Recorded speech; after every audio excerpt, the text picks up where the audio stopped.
শোন গোপাল, তোর সাথে একটা জরুরি কথা আছে।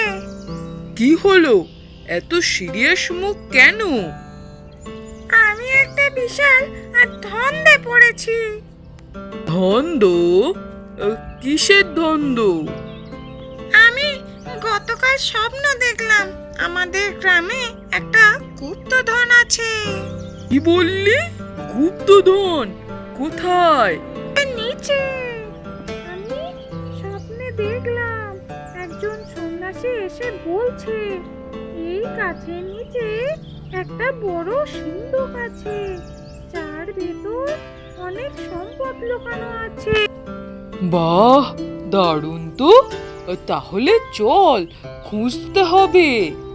হ্যাঁ, কিন্তু সমস্যা হলো স্বপ্নে ঠিক কোন গাছ বলেছে সেটা ভুলে গেছি। হ্যাঁ? আরে দূর, তোর মাথা আছে তো আদেও? জানি না রে, মাঝে মাঝে সন্দেহ হয়। তাই তো বলি, তোর স্বপ্ন দেখে গুপ্তধন খোঁজা লাগবে না। তার চেয়ে চল মোড়ের দোকানে গিয়ে এক কাপ চা খাই। গুপ্তধনের বদলে চা?